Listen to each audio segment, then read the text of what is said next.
Hello all, welcome back, or if you're new to the show, also a very big welcome. Welcome to Dutch Diecast Collector. So today we got a very cool Hobbymaster Viper. This one a CAS, so a close air support. I hope I can get it on the image correctly. It was an attempt back in the day to replace the A10 with a Viper. I don't think it ever worked, but feel free to share some more info. I also talk a little bit about it in the end. But has standard box again, but the paintwork is really cool. You guys are gonna love it, and see you guys in a sec. We're gonna unbox. Hey guys, so the Lockheed F-16C Fighting Falcon. Not sure if it's 100% was a C, but it doesn't really matter for me. I just like mainly the color on these. So it says close air support, so CAS Vipers. There was a period apparently I was reading on in a book not too long ago, and that's why I love this to find this one. This was an effort to replace the A10. So they made a more souped up F-16, they said on the paperwork, and they were in this color range. And now the project I think didn't last long because I don't read much about it anymore. But I'm really curious if there are any American members that can share a bit more about the CAS Viper or have something where I can read in a bit. Because I really like the idea of it. Because the F-16 is in my eyes still a very cool and superior fighter.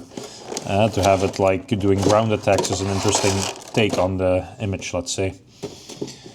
By the way, I hope you guys like the background. I hope it helps with looking at the plane.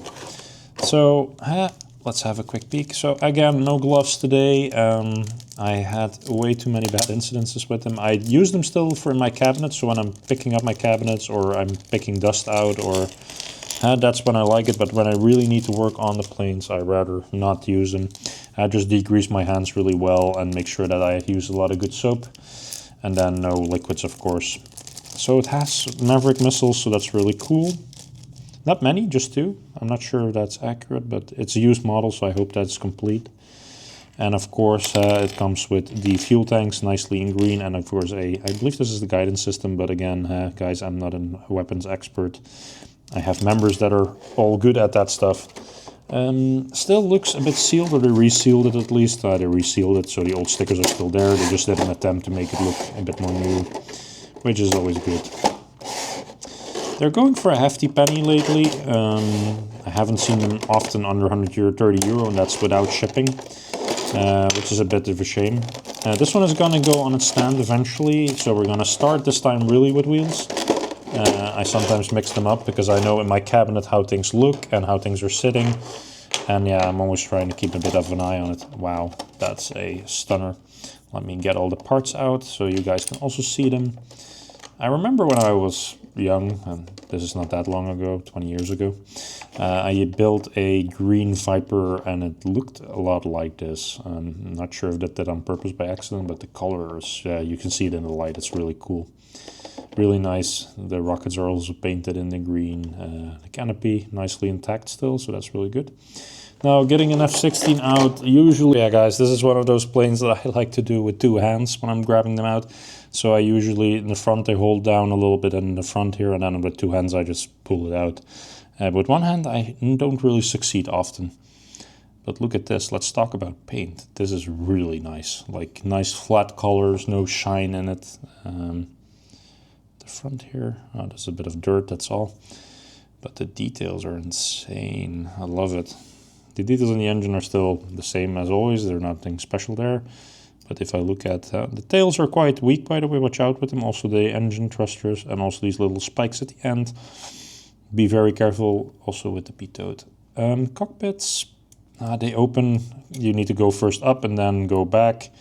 Luckily this one stays open so I can actually fit a pilot in there, which we will do right now. But first have a look at, of course, the cockpit details.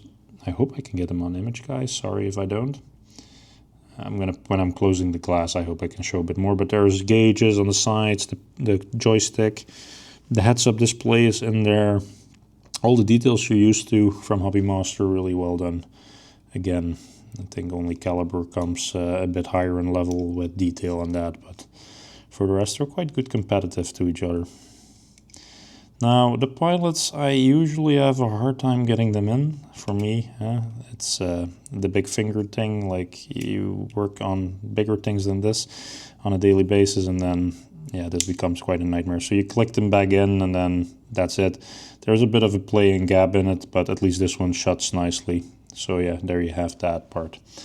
So I think I'm gonna decor out quickly on the wheels, show you the wheel setup, and then after that we'll go to the stand setup. So installing on an F-16 usually goes quite smooth. There's only one downside when going on stand: the center fuel tank becomes a none, or you need to install an aftermarket stand, which is also an option. The Mavericks are really nice, by the way, nicely in dark green. But yeah, it cannot beat an A10 for me on that one. That's still A10 is a bit cooler that way. So if you want to go to in-flight mode, it's quite straightforward. You need to pull the fuel tank. The wheels need to come out, of course. Be gentle with them. They're not super hard material.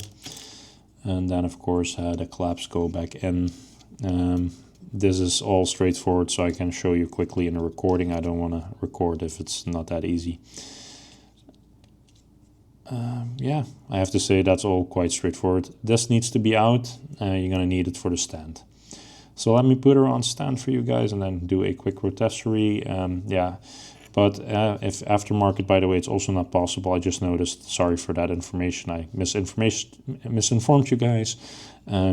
So the third tank is never possible with gears in, let's say, which is a bit of a shame. That would be nice if there was a little slot here and then an aftermarket stand and you can put her on angle.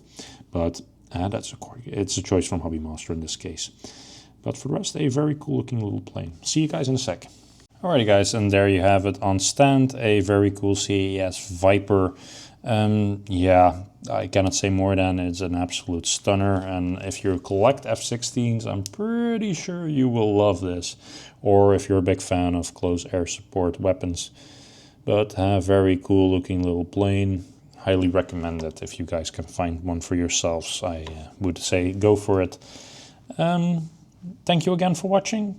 Please like, share, subscribe, leave a comment. Always very welcome. And I hope to see you guys next time on the next episode. Thank you and stay safe.